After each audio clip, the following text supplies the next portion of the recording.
The road to Hendersonville shimmered under a soft dusting of snow as I drove with both hands tight on the steering wheel, the faint hum of Christmas music playing low from the car's radio. My palms were damp despite the cold, a nervous heat radiating through my chest with every passing mile. The wrapped gift on the passenger seat, a hand-carved antique clock from a collector in Vermont, seemed to glare at me in its gold paper, a too perfect symbol of everything I hoped tonight would mean. It wasn't just a present. It was a message. A statement. A silent plea to be seen, really seen, not as a checkbook or a fallback plan but as family. Bradley's house appeared on the quiet street like something out of a holiday card. Warm light glowed from the windows, silhouettes moved behind frosted glass, and a tall spruce tree in the front yard sparkled with white lights. I pulled up slowly, my tires crunching the thin ice along the curb, and let the engine idle for a second before shutting it off. My breath fogged the windshield as I stared ahead, heart thumping. I told myself not to expect too much, but I'd rehearsed this visit in my mind for weeks. The smiles, the hugs, the way his wife, Kara, would say how good it was to see me, maybe even how much they appreciated everything I'd done. That's what I wanted. Just once I wanted to hear it. I stepped out, grabbing the gift with both hands, careful not to smudge the paper or let the ribbon shift. The air bit at my cheeks. Bradley's front porch was strung with garlands, a wreath hung centered on the door, and the faint sound of laughter filtered through the walls. I hesitated before ringing the bell, fingers trembling slightly. Then I pressed it and waited. The door swung open faster than I expected.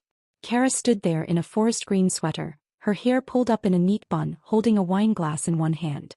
Her smile was bright, but her eyes flickered just briefly before she leaned forward to kiss my cheek. "Rachel. Oh my God, you made it through the snow." "It wasn't too bad," I said, forcing a small laugh, adjusting the weight of the box in my arms. "Merry Christmas." She stepped aside and gestured for me to come in. The warmth hit me instantly, the smell of cinnamon, pine, roast turkey, and I could hear Bradley's voice coming from the kitchen. There were other people too, chatting, glasses clinking, someone laughing too loud.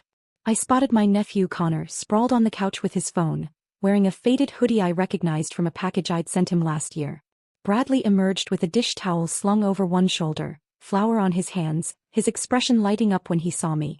He crossed the room and pulled me into a quick, slightly awkward hug. "Hey, you made it." "I wasn't sure with the weather and all." "Of course I did," I said. "Wouldn't miss it." I set the gift down carefully on the coffee table. Neither of them asked what it was and I didn't offer. Part of me wanted them to notice it without me having to say anything. I wanted them to recognize the effort, the intention. But the moment passed. Kara took the gift with a murmured, "Oh, thank you," and placed it under the tree with the others without even glancing at the tag. Dinner was in full swing within the hour. The table was long and covered with a red and gold cloth, too much food, too many bottles of wine, and not enough chairs.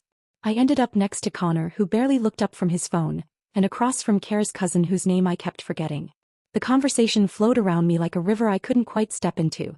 Jokes about work people I didn't know, stories from summer vacations I hadn't been invited to, laughter that always seemed to bloom just after I tried to speak. Bradley kept getting up to check the oven or refill someone's drink. Kara floated like a hostess in a magazine, flawless and fast. No one asked me much. How I was, what I was working on, where I'd flown in from this time. When I mentioned a new client I'd landed last month, Kara gave a polite nod but didn't follow up. When I asked Connor about school, he shrugged and muttered something I couldn't hear over the music. At one point, when Bradley sat beside me to cut his meat, I leaned in and said, "Hey, just wanted to check. Did that last transfer come through? For the mortgage?" He blinked, then looked around quickly and nodded. Yeah, thanks. Huge help."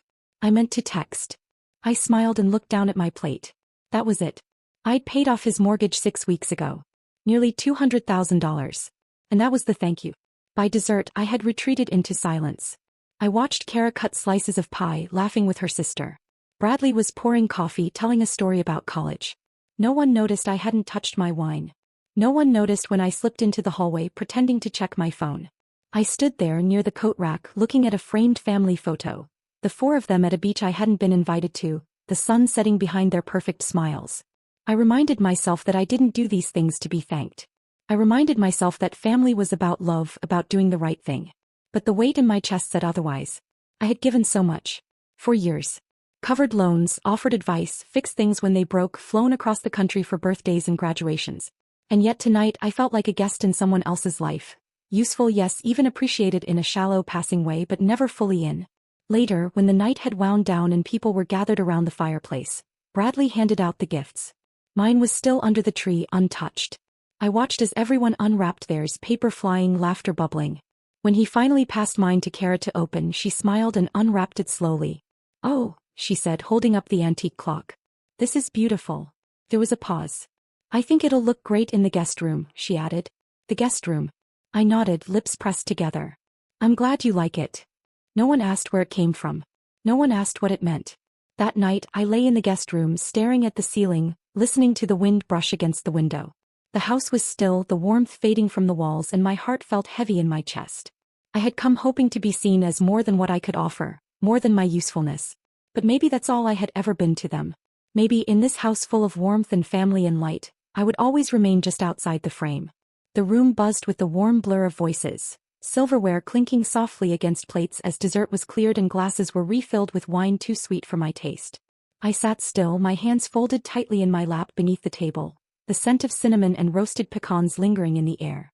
My chair felt a little too stiff, the tablecloth a little too crisp, like everything in this room had been perfectly set with the quiet, practiced efficiency of a family that knew its parts and played them well. I was still waiting, foolishly, for a moment to feel as though I belonged in this choreography. A small nod from someone, a glance of real affection. But instead I waited for my brother's toast. Bradley rose slowly from his chair, holding a tall glass of Pinot Noir in one hand, his other tucked casually into the pocket of his slacks. He cleared his throat once and everyone instinctively quieted. It was a small ritual he had perfected over the years. The effortless command of attention, the way he could make his voice seem both humble and sharp. I looked at him, half smiling, trying to anticipate which memory he'd invoke this year. Maybe something from our childhood, one of those stories he told well. The Christmas when the pipes froze or when Dad slipped on the ice in front of the car and still managed to laugh. But no. His tone was light, almost joking, the kind of voice that leaned a little too heavily on charm. "Well," he began, swaying slightly, "I just want to say how lucky we are to be here together tonight. Another Christmas, another year older, and hopefully a little wiser." Laughter rippled politely through the group. "We've got good food, great wine, and thankfully no screaming toddlers throwing mashed potatoes at the walls." He grinned, pausing for effect. Kara chuckled and sipped her drink. "This is a grown-up Christmas, folks," he continued, glancing around the table. "A dinner not meant for kids." There was a beat, and then the room erupted into laughter. 12 voices, in unison or nearly so, echoing the joke with too much ease, as if they all understood exactly what he meant. My eyes didn't move, but inside, something flinched. It wasn't the kind of laugh that lingered softly in the air. It was sharp, knowing, a little too loud, the laughter of people who all caught a joke meant to land somewhere specific. I sat there, my fingers digging into the napkin in my lap, the fabric twisting tightly between my palms. I kept my expression still, neutral, as though I hadn't registered it. As though I were a guest at some other table, one where the joke didn't apply. But I felt the heat creep slowly up my neck, blooming beneath my collar like shame. He hadn't said my name. But he didn't need to. Everyone knew. Everyone at that table, everyone who knew me, who had watched me come alone every Christmas for the last 10 years, who had smiled politely when I gave gifts for children I hadn't birthed, who had asked vague questions about my travels and projects and plans. They all heard it. This is a dinner not meant for kids. I knew the kind of woman I was in their eyes. The one who had no husband, no children. Who traveled too much and smiled too little. Who brought expensive gifts but never had a plus one. The kind who lived in cities instead of neighborhoods, who changed apartments every few years, who didn't post family pictures or brag about homemade Halloween costumes. I felt the weight of every choice I'd ever made sit heavy on my shoulders in that moment. Every decision that had felt like freedom once now curled in on itself like an accusation. I didn't have a child to tuck into bed tonight. I didn't have someone at my side to rub my hand beneath the table. I had my silence. My half-drunk glass of wine. My practiced smile. And I had the clock I'd brought sitting under the tree assigned to the guest room. I looked at my mother sitting 2 seats down. She hadn't laughed. Not with her mouth, at least. Her eyes didn't meet mine. She stared instead at her water glass, her lips pulled into a tight, unreadable line. That more than anything made my stomach turn. She didn't defend me. She didn't speak. She didn't need to. The message had been received. Kara laughed, a little louder than the rest. Someone clinked a fork against a glass in appreciation. Connor didn't even look up from his phone. I sat there holding onto the edges of my napkin, feeling smaller than I had in years.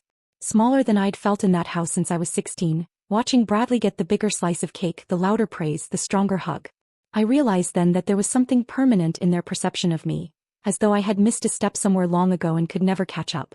The rest of the toast blurred together, A few more lines about gratitude, about endings and beginnings, but I didn't hear them. I heard only the laugh. I saw only the slight smirk at the corner of Bradley's mouth, the way Kara leaned into him, satisfied. I tasted the metallic tang of wine on my tongue and something bitter behind it. When everyone raised their glasses, I lifted mine slowly, careful not to shake. I drank with them. I smiled with them. I even nodded once as if I too had enjoyed the joke. But inside, a part of me sank just a little deeper. Not with sadness, not even with anger, but with a sharp, cold clarity. They didn't see me. Not really. Not beyond what I provided or what I lacked. And no matter how beautifully I wrapped my gifts, no matter how much I gave or how quietly I endured, they would always find a way to remind me. This wasn't truly my table. The scent of rosemary and garlic hung heavy in the air as I stepped into the dining room, the kind of carefully curated aroma that made everything feel more festive, more refined, like a spread from a magazine. The long oak table was set with precision, white linen napkins folded like fans, crystal glasses catching the glow of the candlelight, and elegant white and gold place cards resting gently against each charger plate. I let my eyes drift across the names, handwritten in delicate cursive. Kara had probably done them herself, with that particular attention to detail she reserved for anything visible to guests. I moved slowly around the table, scanning each name. Jennifer and Paul. I didn't know them, new friends of Bradley's apparently. Sophie. Kara's cousin. Connor. Next to him a folded card, Ava. His girlfriend they'd started dating 3 months ago. Mom. Dad. Bradley and Kara. My hands began to feel a little too cold. My throat tightened in that way it sometimes did when I held my breath without realizing it. I looked again, slower this time, afraid I had missed something. Maybe my name was tucked between the salt and pepper shakers. Maybe it had fallen off the table. But no. There was no card for me. No name. No place. For a brief moment I stood there, entirely still, my arms stiff at my sides, pretending to admire the garland running down the center of the table, pretending not to notice what everyone else had surely already seen. I looked at the seat next to Connor, the only one left empty. No plate. No napkin. No wine glass. Just a bare patch of polished wood. I could feel the back of my neck burn, the flush creeping up from my collar like something alive. My jaw ached from keeping it still. Ava was helping Kara pour the wine, giggling about the menu. Bradley was checking something in the oven. Nobody looked at me. Not one of them. I turned slowly and walked out of the room into the kitchen, where the smell of butter and roasting vegetables was stronger, but the lights were harsher, colder. The counters were crowded with dirty mixing bowls and open spice jars, cluttered but familiar, real, unlike the staged perfection of the dining room. In the corner by the pantry, pushed to the side near a stack of folded dish towels, I found the metal chair. Not even a real chair. The kind with squeaky legs and a seat that made your back ache if you sat too long. The kind they kept for overflow guests, for kids' tables, or for last-minute additions. I wrapped my fingers around the cold metal frame and pulled it out, the legs scraping sharply against the tile floor, an ugly sound in a house too quiet and too polite for such things.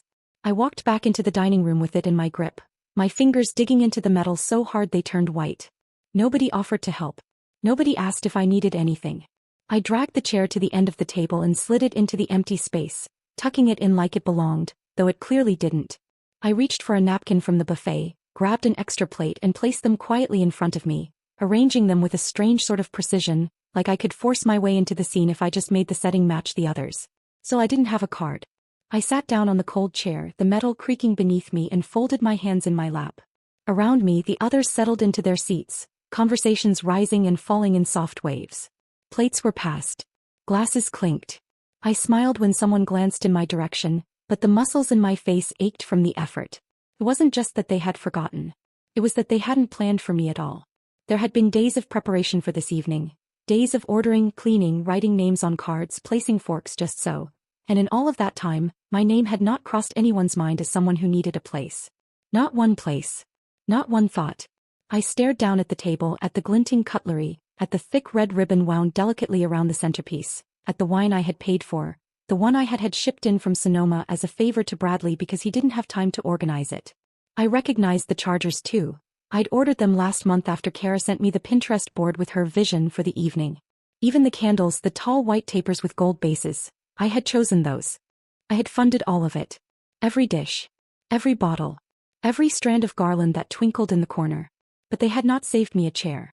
A new couple across the table laughed at something. Bradley raised his glass, eyes gleaming in the candlelight. Kara reached for his hand. Connor didn't look up. My mother cleared her throat quietly but said nothing. I caught her eye for just a moment, and then she looked away. I didn't speak. I didn't ask why. There would be no explanation that would undo what had already been done. I took a sip of the wine I had bought, feeling its warmth slide down into the hollow place behind my ribs, where the ache had begun to settle. I smiled again, this time with less effort. Not because I was happy but because the numbness was easier than anger. They had made it clear. This wasn't my table. Not truly. Not ever. As I sat there at the edge of the table, the metal chair pressing uncomfortably against the back of my legs, my mind began to drift away from the present moment. Away from the chatter, the faint ring of laughter, the delicate clinking of forks against porcelain. The sound of their voices blended into a single indistinct hum, a wall of warmth that somehow made the cold inside me sharper. I stared down at my plate, untouched, and thought of all the things that had brought me here. Not just the miles I had driven, not just the money I had spent on the gifts and the wine, but the years, the quiet sacrifices that had stacked up one after another until they became something unrecognizable, something that no one in this room seemed capable of seeing. It had started with the small things, or what I thought were small things then. I remembered the night Bradley called me about the car, his voice low and tight, the kind of tone he used when he was trying to sound casual but was really pleading. He had been laid off for the third time that year and Kara was furious with him. The alternator had gone out and he said he couldn't get to his interviews without the car. He needed $3,500 by the next morning. He said it quickly, like pulling off a bandage, and then tried to laugh it off. Just a loan, Ratch, I'll pay you back by spring. I wired the money that night before we hung up. I didn't even check my balance first. He never paid it back. Not a cent. But I didn't ask for it either. I told myself that's what family was for, to fill the cracks when things fell apart. Then there were the things I did for Connor. He was 16 when I bought him those championship tickets. The regional finals, the ones he'd been talking about for months but couldn't afford. Bradley said they didn't have the budget, that things were still tight from the startup expenses. So I quietly bought them myself, 2 seats, front row, plus a signed jersey from his favorite player. When he called me to thank me, his voice was bright for a few seconds before he passed the phone to his dad, and Bradley said, "You didn't have to do that," in that half-grateful, half-embarrassed tone that meant he was already preparing to forget. I told him it was nothing, and maybe it was. In money, yes, it was nothing to me, but in meaning it was everything. I wanted to give them joy, to be the reason their lives were easier, happier, even if I wasn't always there to see it. But the real weight, the thing that had defined the last several years of my life, was the investment. $600,000. I still remembered the exact figure every time I saw it on the bank statement. The day I transferred it, the zeros blinking back at me from the screen. Bradley had come to me with the idea for his media startup, Pulsewire, his voice electric with possibility. He said it would change the game for local journalism, create a platform for independent creators, connect advertisers with real-time data analytics. He showed me the pitch deck like a magician revealing a secret trick, his excitement so raw it was almost contagious. He needed capital, fast, or he'd lose the contract with a major distributor. I had the money then sitting in an investment account I'd been too cautious to touch. I remember thinking, this is how I can finally matter. This is how I can finally make a difference in his life. Not just as a sister but as someone who believed in him. I didn't ask for shares, not formally. He said he'd draw up papers. He didn't. I trusted him. I wanted to trust him.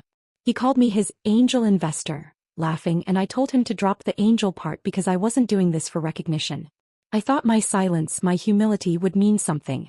That it would be noticed in its quietness. That one day, maybe tonight, when he raised a glass and looked around the table, he might remember. He might say, none of this would have been possible without my sister. But no one ever said that. No one ever would. I had watched Pulsewire grow from the sidelines, from a shaky little idea into something sleek and thriving. I saw the website redesigns, the glossy interviews, the branded merchandise. I saw Kara post about their new partnership on social media. "We did it," she wrote, her smile perfect in the photo, Bradley's arm around her. I wasn't tagged. My name wasn't mentioned. They didn't even invite me to the launch event. I found out through a friend who'd seen an article in the local paper, one that praised Bradley's entrepreneurial spirit and unwavering dedication. My heart had swelled with pride and sunk with disappointment in the same breath. It was an odd combination, to feel joy for someone who had forgotten you and sorrow for having expected them not to.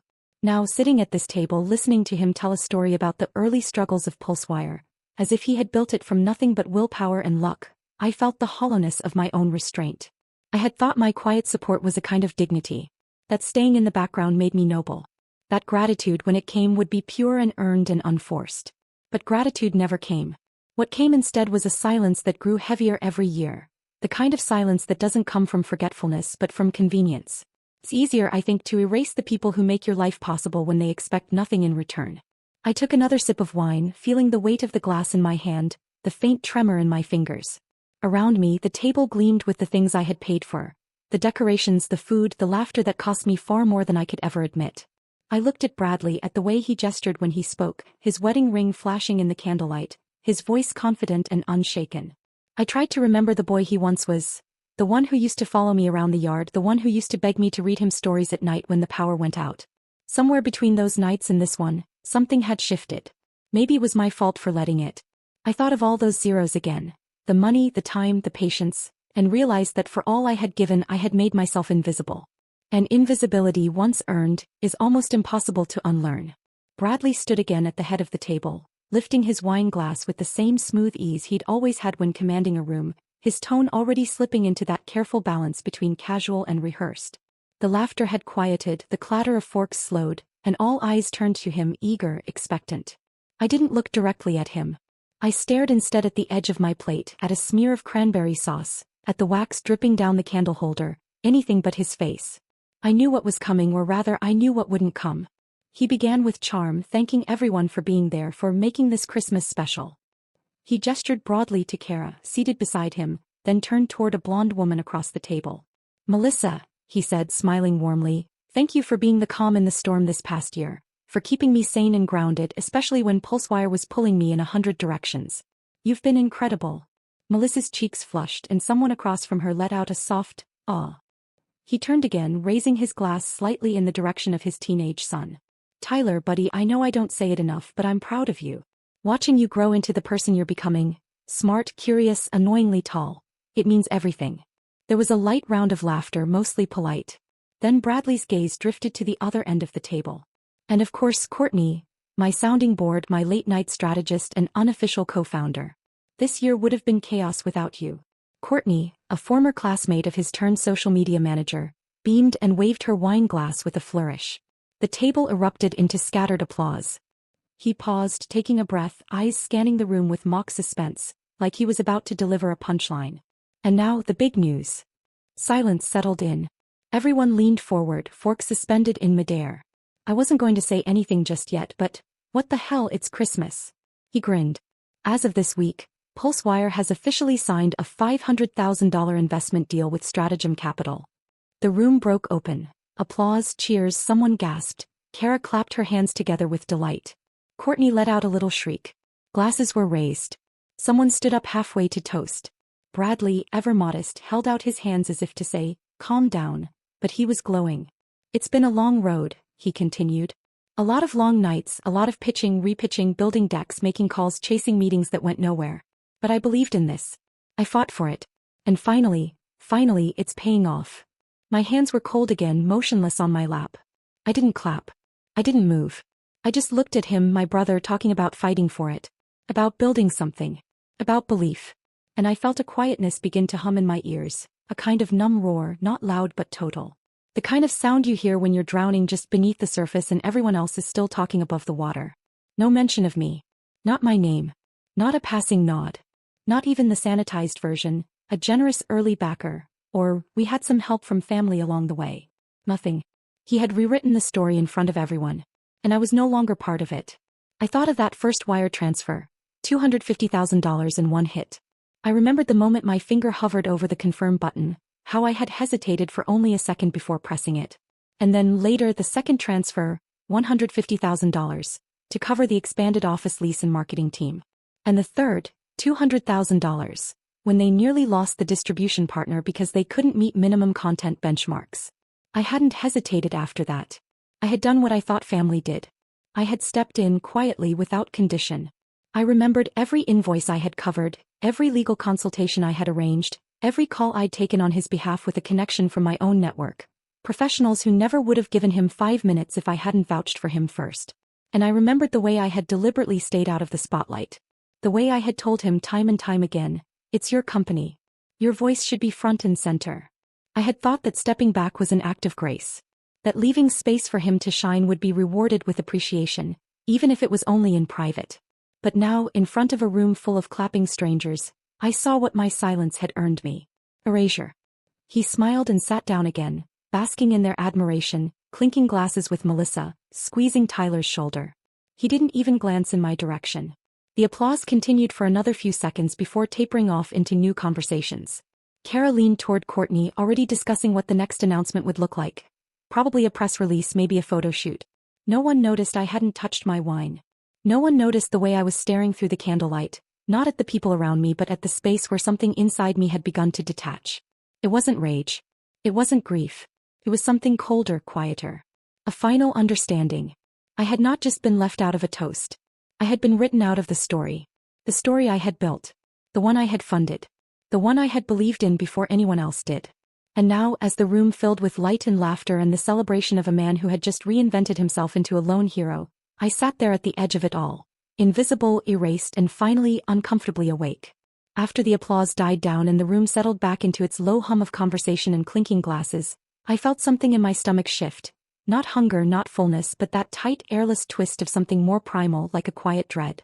I kept my eyes down for a while, letting the noise fade around me, focusing on the tiny bubbles in my untouched champagne, the flicker of candlelight against the rim of my glass. But something pulled at the edge of my awareness, a presence pressing in from just beyond my peripheral vision. It wasn't loud. It wasn't even clear at first. It was just a shape, white, rectangular, neatly placed, sitting at the far corner of the table, nearly hidden behind a folded napkin and an empty charger. I leaned forward slightly, narrowing my eyes. The handwriting was unmistakable, that same delicate cursive that adorned every place card on the table, precise and elegant, written in black ink with little flourishes at the end of each name. I thought maybe it was for another Rachel. A new girlfriend of a guest. A coincidence, maybe. That had to be it. But even before I read the full name, something deep in me clenched. Rachel Gardner. For a moment I stopped breathing.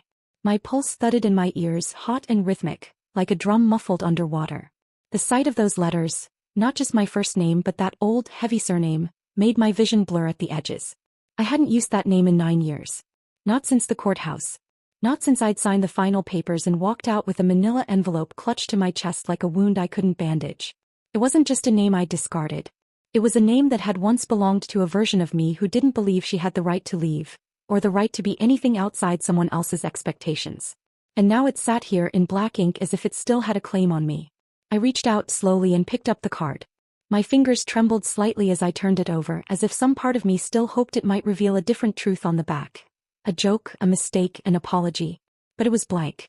Just a place card with a name that didn't belong to me anymore. A soft silence spread around the table. It wasn't the loud kind of silence, not sharp or immediate. It was quieter than that. The kind that stretches in slow ripples when people begin to realize that something's wrong but don't want to be the first to say it. I felt the weight of their glances, flickering in my direction and then quickly away, the discomfort hanging just beneath their conversations, unspoken but thick in the air. I looked up and caught Kara's eyes for a split second. She didn't say anything. She just offered a small, polite smile and looked down at her plate again, dabbing the corner of her mouth with a napkin like she hadn't seen what she had clearly seen. Then Bradley laughed, not a full laugh but a short, sharp huff from his chest, more breath than sound. "Oh, come on," he said, waving one hand through the air like he was swatting at a fly. "It's just a card, Rachel. Don't dramatize it." His voice was flat, dismissive, with that same careless tone he used when Connor lost something important and he didn't want to admit he was disappointed. But this wasn't carelessness. This was something else. I knew my brother. I knew the way he moved through discomfort. This wasn't an accident. It was deliberate. My name hadn't been on a single card at the start of the evening. I had sat on a metal chair dragged in from the kitchen, arranged my own place setting like I was an extra in someone else's holiday tableau. And now here was my name finally present. But in the wrong form, in the ugliest shape it could take, a ghost dragged out of a part of my life I had buried long ago. I set the card down slowly, not letting it tremble in my hands, refusing to give it that satisfaction. I didn't respond to him. I didn't argue. Because what could I say? That it hurt. That he knew it would. That for all his dismissiveness, for all his smirking confidence, he had gone out of his way to remind me, with a single word, that I was nothing more than an old story no one wanted to hear again? The name echoed in my mind like a slap. Rachel Gardner. As if I hadn't reclaimed myself, rebuilt myself, earned every piece of my life back inch by inch after a marriage that had nearly erased me. As if I hadn't become someone new, someone stronger. As if I didn't matter enough to be seen as who I really was. The others went back to their food. A few exchanged awkward glances. Melissa leaned in to say something to Bradley in a low voice. He ignored her. The moment passed, at least for them. They moved on because of course they could. But I sat there staring at the card, feeling the slow burn of shame rise up in my throat, not because I had done something wrong, but because he had made me carry the weight of his cruelty in public. He could reduce me with one sentence. And I had allowed it over and over.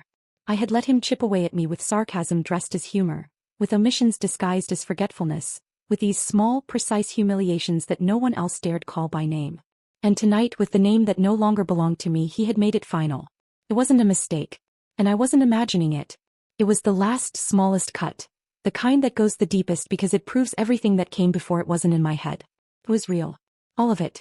The plates were mostly empty now, streaked with remnants of sauce and crumbs of bread, and the once perfect tablecloth was dotted with tiny stains from red wine and gravy. The laughter hadn't stopped, but it had softened, settling into that loose, lazy rhythm that follows a heavy meal. The kind of laughter that floats through the air like smoke, thin and unfocused, echoing off half-finished conversations and half-full glasses. I stood quietly and began gathering the plates, not because anyone asked me to, and certainly not because I wanted to, but because it was the only thing left that made sense to do. My body needed movement. I couldn't keep sitting in that cold metal chair, surrounded by a warmth I had long since been pushed out of. I needed to do something with my hands, to reclaim a small piece of control in a room where every gesture felt like a performance I hadn't been given the script for. I reached for the first stack of plates, fingers brushing across the edge of a fork still resting on the china. I moved methodically, careful not to clatter anything, not to drop or disrupt the scene that continued to unfold around me. Kara was talking to Courtney again about candle holders, or maybe it was about some new boutique she had found downtown. Melissa was leaning into Bradley's shoulder, laughing into his ear. I kept my eyes on the table, collecting, stacking, moving from one place setting to the next with a rhythm that was almost meditative. It gave me something to focus on other than the sharp, persistent ache in my chest. I was reaching for the last few plates near the head of the table, where Bradley had been holding court most of the evening, when his voice cut through the chatter. Loud, cheerful, and laced with that unmistakable tone he used when making a joke at someone else's expense. "Rachel," he called out, his wine glass lifted slightly in mock salute. "Always knows how to clean up after everyone, doesn't she?" A pause followed, not long but wide enough for every eye in the room to turn toward me. I didn't look up. I kept my hands steady on the porcelain, though I felt the blood rush to my face, hot and sudden. And then Melissa's voice followed, light and sweet, but sharp as broken glass hidden under velvet. "Well, she is the best at it," she said, laughing as she leaned back in her chair. "What would we do without her?" A few others chuckled, that uncomfortable, reflexive kind of laughter people give when they're not sure whether a line was meant to be cruel or not, but they don't want to be the only one not in on the joke. The laughter swelled and then faded again into a haze of resumed conversation, like nothing had happened, like it had all been harmless. But I stood there with a stack of their dirty plates in my hands, my knuckles whitening around the edges of the china. And I understood exactly what had happened. They had said it out loud. Not as a whisper behind closed doors, not in passing, not through omissions or polite silences. No, this time it was public. It was deliberate. It was a declaration. I wasn't the sister anymore. I was the help. The one who cleaned up, who paid for the wine, who brought the gifts, who filled the gaps so no one else had to. The one who didn't have a seat, didn't have a name that mattered, didn't belong in the narrative of success or celebration. Unless it was as the quiet, invisible hand that made everything else possible. And now even that had become a punchline. I carried the dishes into the kitchen, careful not to drop them, though my hands were trembling now. Not with weakness, but with a kind of rage that came from years of swallowing slights so small and so frequent they had calcified inside me. I placed the plates gently into the sink, the sound of ceramic against steel ringing out louder than I intended. I stood there for a moment, staring down at the greasy water pooling at the bottom of the basin, my chest heaving with slow, quiet breaths. No one came in after me. No one said thank you. No one even noticed I had left the room. I found it by accident. It wasn't as though I went looking for it. By that point in the night, I had resigned myself to the quiet ritual of becoming background noise, of moving unnoticed through a house I had helped furnish with my silence. I had slipped back into the living room after finishing the dishes, not because anyone had asked or expected it, but because I needed a moment to myself, away from the performance of gratitude I no longer believed in. The noise from the dining room had shifted into that late evening murmur, scattered voices, low music, the scraping of chairs and the first hints of coats being pulled from hooks. The lights in the living room were dimmed now, the only glow coming from the fireplace and the tree, which flickered with cold, deliberate precision, too perfect to feel warm. And there, on the floor near the coffee table, half hidden beneath a balled-up paper napkin and an empty dessert plate, was the envelope. The gold foil ribbon I had tied so carefully around it was crumpled, the wax seal I had pressed with my initials already broken, the edge of the thick paper smeared with what looked like pie filling or cranberry sauce. It had been tossed aside not maliciously, no, that would have taken effort. It had simply been disregarded, forgotten before it was ever acknowledged. I crouched down slowly and picked it up, brushing the napkin off with the tips of my fingers, trying not to get the stain on my sleeve. The envelope was still intact, just barely, but the weight of it felt different now. Heavier. Colder. I turned it over and stared at my own handwriting, small and neat in black ink. For Bradley. That was all. I hadn't wanted to make a spectacle of it. I hadn't wanted to force the conversation. I thought that, maybe, if I gave it as a gift, wrapped it like something worth opening, it would be met with at least a moment of attention. Pause. An acknowledgement. Inside had been the documents I had spent hours compiling, copies of the bank transfers, investment summaries, the original agreement I had drafted, even the informal notes from our early conversations when Pulsewire had been nothing more than an idea scribbled on a bar napkin. I had included a letter too, folded gently between the pages. I didn't sign it with flourish. I didn't write it for praise. I wrote it because I wanted him to know, clearly, quietly, without confrontation, that this thing he had built was not built alone. That someone had believed in him before anyone else. That the seed of his success had grown from the soil of my trust. And he hadn't even opened it. It had been pushed aside, discarded among the wrappings and crumbs and paper hats. Treated with the same careless ease as a napkin that had outlived its usefulness. I stared at it for a long time, barely breathing as the warmth drained from my hands. In that moment something inside me stopped reaching. Not because it was dramatic. Not because I wanted them to notice. But because there was simply nothing left to reach for. They hadn't just missed the gesture. They had rejected it. Rejected what it stood for. Not the money, not even the business, but the truth.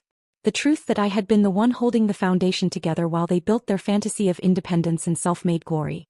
The truth that I had given more than they would ever be capable of seeing, because it had been easier, more flattering, more romantic, to believe that success came from within, not from the quiet sacrifices made by someone they didn't have to thank. I sat down slowly on the edge of the sofa, holding the envelope in my lap like something fragile, though now it felt ruined. Not just the paper. The meaning. I thought of all the words I had chosen for that letter. Careful, steady words, not dramatic or emotional, just honest. I had tried to write as someone who loved, not someone who needed. I had tried to explain, not accuse. And now none of it mattered. Because the story had already been written without me in it. He had thanked Melissa. He had thanked his son. He had praised his team, toasted their courage, their loyalty, their brilliance. But not me. Not the woman who had made the deal possible. Not the one who had kept his lights on when no one else believed he could do it. Not the one who had given up returns, recognition, even legal rights. All because I thought love would speak louder than contracts. I looked down at the envelope again. The wax had cracked across my initials. My handwriting looked smaller than I remembered. Insignificant even. I didn't cry. I didn't tear it up. I didn't storm into the other room to demand answers. I just sat there staring at what used to be a gift and finally saw it for what it was. Evidence of how invisible I had allowed myself to become. I didn't plan to speak. I didn't stand with a speech rehearsed in my head or the right tone carefully chosen. It wasn't a decision. It was a break. A fracture. One small, precise crack after another had been forming all night, and now finally it split straight through me. I stood slowly, the ruined envelope still in my hand, my fingers stiff around it like they were gripping a piece of evidence at a crime scene. My legs felt hollow, unsteady, but I kept moving. Across the carpet, back toward the dining room, the warmth of conversation still pulsing through the walls like music from another life. They were still seated, mostly some standing to stretch or reaching for the dessert plates, the wine refilled and the mood halfway between full and tired. I stepped into the light of the chandelier again, but this time I didn't stay at the edges. I walked straight to the table, to the place I never truly had, and I held the envelope up in the air. "This," I said, and my voice was louder than I meant it to be, clear and cutting, slicing clean through the low chatter, "is the investment contract." The room froze. "This is what I gave Bradley," I continued, and I didn't stop to measure the looks on their faces. "This is the reason Pulsewire exists. I gave him $600,000. $600,000. That contract proves it. I'm not just a sister. I'm the reason he's sitting here announcing a $500,000 deal tonight." For a second no one moved. It was like the whole room had turned to glass, still, reflective, delicate, and ready to shatter. I could hear the sound of my own breath, sharp and sudden in the silence. Eyes were on me now, not in confusion, not in misunderstanding, but in discomfort. They understood exactly what I had said. Bradley looked at me like I had just spit on the table.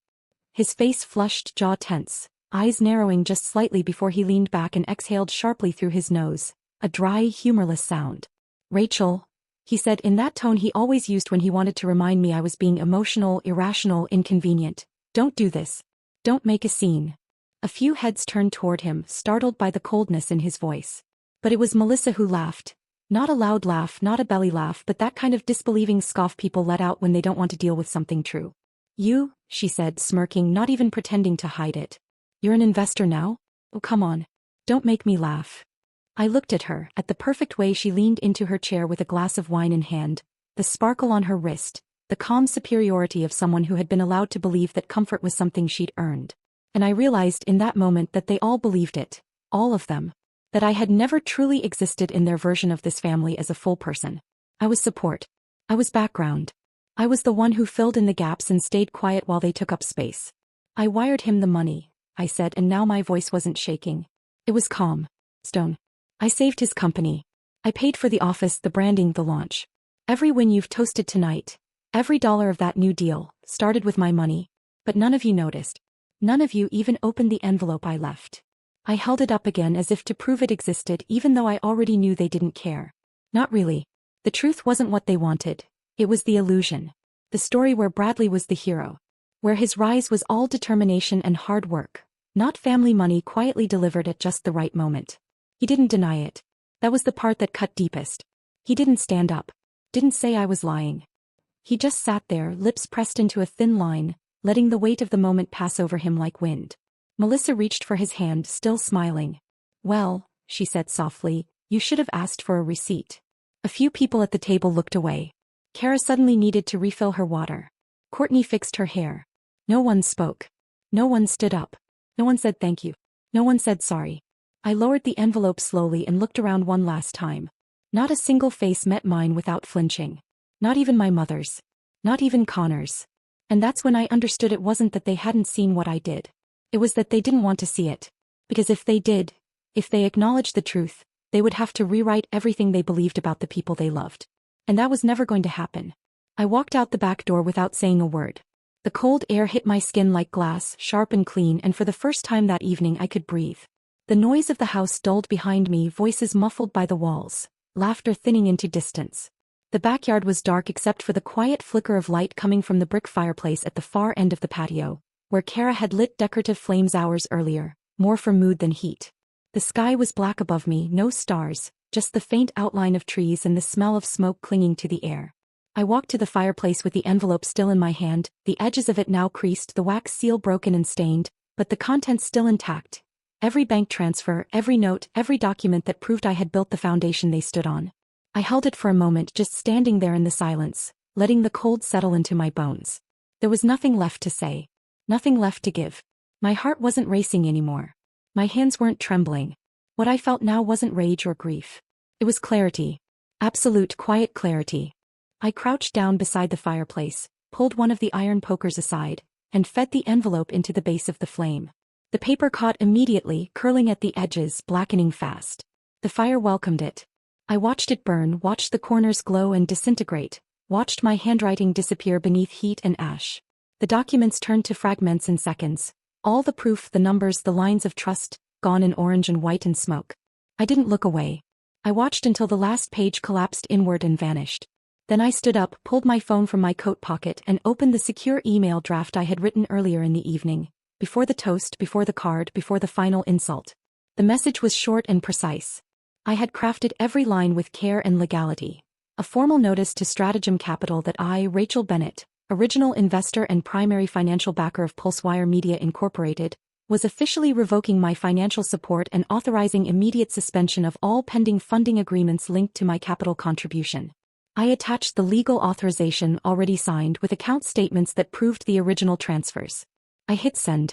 Less than 20 minutes later, still standing in the yard with the wind curling around my shoulders, my phone vibrated. The message was brief. Confirmation. Funding frozen. Partnership dissolved pending reassessment of original financials. Effective immediately. I stared at the screen for a long moment, then slipped the phone back into my pocket. The fire was dying down now, the glow low and rhythmic, the air colder, heavier. I could hear faint laughter again through the windows, muffled music, the scraping of chairs. They were still celebrating a future that no longer existed. I walked back inside without wiping the ash from my hands. The hallway was quiet, the warmth of the house pressing in again like a skin I didn't belong to. I moved through the dining room slowly, deliberately. The guests were still scattered, dessert plates half empty, glasses full. Bradley was leaning against the buffet, Melissa beside him, both of them mid-conversation with Kara. They turned when they saw me. Conversation slowed. Eyes shifted toward me. The weight of the room shifted. Everyone felt it. I stopped in the middle of the room and looked directly at my brother. My voice was steady, clear, louder than anything I'd said all evening. Your contract is cancelled. The room fell silent. I took one step forward. Your investor deal is gone. I pulled the funding. Pulsewire is dead. The quiet was immediate and absolute. For a moment, all I could hear was the faint hum of the refrigerator in the next room, the slow tick of the antique clock I had brought, still sitting unopened on the far shelf, waiting to be appreciated. Bradley's face drained of color, his lips parting like he wanted to speak but had forgotten how. Melissa blinked hard, staring at me like I'd said something in a foreign language. Kara froze. The guests looked from face to face, trying to make sense of the shift, trying to decide if it was real or another strange joke. But I didn't flinch. I didn't say anything more. There was nothing else to say. For a moment time didn't move. The words had already left my mouth, crisp and clear, and yet the room seemed suspended in the aftermath as if no one quite believed what they'd heard. My voice still echoed faintly in the stillness, but everything else was frozen. Breath, posture, expression, as though the entire room had been snapped into a painting. My mother was the first to react. Her hand went instinctively to her chest, fingers splayed against the brooch she always wore during the holidays, her lips parted in a soft gasp that never found its sound. Her eyes widened with something between disbelief and panic, as though she had just witnessed something unthinkable and had no script for what to do next. She looked not at me but at Bradley as if somehow he could fix it, as if the balance of this family still rested in his hands. Bradley himself stood utterly still, the glass in his hand forgotten, slack at his side. His face had gone pale, not flushed with anger, not tight with denial, but drained of certainty, as though the structure he had built in his mind had suddenly collapsed and he was still standing in the dust, blinking. He didn't speak. For once my brother, the man who always had a line, a quip, a deflection, said nothing. His mouth opened slightly, then closed again. His eyes met mine briefly, but there was nothing left between us to hold. Even Tyler, always tethered to his phone like a lifeline, finally lifted his eyes. I watched his fingers pause, hover above the screen, then slowly lower the device into his lap. He didn't speak either. He simply stared at me, not with the usual teenage detachment but with something softer. Confusion maybe. Or the beginning of understanding.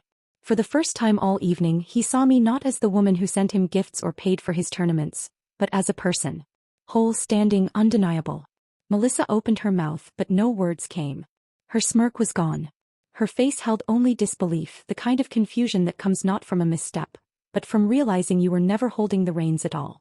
She looked at Bradley, waiting as if needing confirmation that what had just happened wasn't real, but he gave her none. And in the middle of all of them I stood still. No shaking. No anger.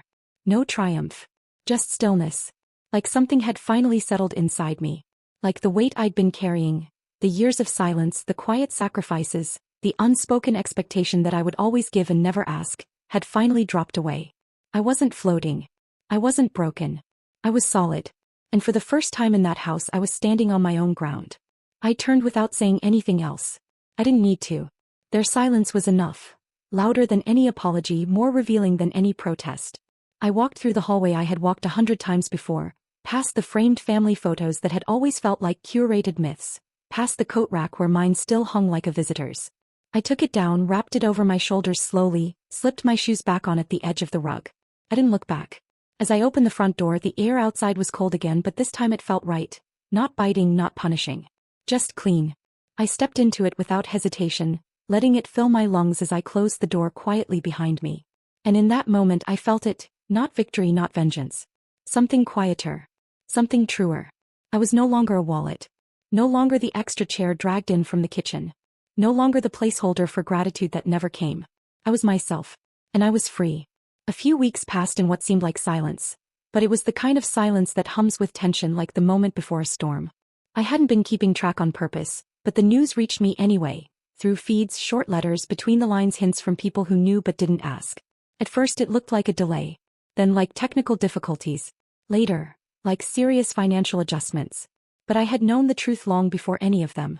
I knew that without my signature, without my input, without my shadow behind their flashy presentation, PulseWire was an empty shell. A fabrication. When the bankruptcy was officially announced, I was at the train station waiting for my train to Chicago. My phone screen lit up with a new message. Short, unadorned, just a link to a press release. PulseWire Media Incorporated files for insolvency. Investors withdraw commitments. Partnership agreements terminated. Logistics suspended indefinitely. No names. No confessions. Just a fact. But I read between the lines. They knew. Everyone in that chain knew that the real capital had been mine. And that it no longer belonged to them. The phone rang later that evening, after I had already boarded the train and was watching the landscape melt into the night beyond the window. A familiar name appeared on the screen. I stared at it for a few seconds, feeling no anger, no regret. Only complete calm. I answered slowly. His voice betrayed exhaustion, tension, fear disguised as honesty. "Rachel," he said. "I know how this looks. But we can fix it. If you could help one more time. We can bring it all back. I swear." His voice trembled, but not from remorse, from fear of losing what he had never built himself. I didn't answer right away. I let the silence be his mirror. Then I spoke, evenly, clearly, without raising or lowering my tone. Just the truth. "I'm done. Live with what you built." He was silent for a few seconds. Then the line went dead. I set the phone on the seat beside me, turned back to the window, and looked at my reflection in the dark glass. And for the first time in years, I didn't see someone's sister, sponsor, or backdrop for someone else's ambition. I saw just myself. I remember that day without any particular ceremony. There were no fireworks, no grand toasts, no family gathered around. Just morning tea, the cold sunlight outside the window, and the quiet of my office. I opened my laptop, logged into my brokerage account, and transferred $300,000. Not to someone else, not into another person's idea, not as another act of silent support. This time it was for my own cause. I registered a fund called the Bennett Women in Tech Grant. I chose every word carefully, fully aware that from now on my name would no longer appear as a signature on someone else's paperwork, as a silent endorsement of someone else's projects, or as the hidden source of someone else's success. For the first time, I wasn't funding another person's ambition. I was building my own. The fund became not only an opportunity for young women dreaming of a career in IT, but also a symbol. A promise to myself that I would no longer disappear behind others. The scholarships were aimed at women from small towns with unstable incomes, from families that had never imagined their daughters could code, lead, or invent.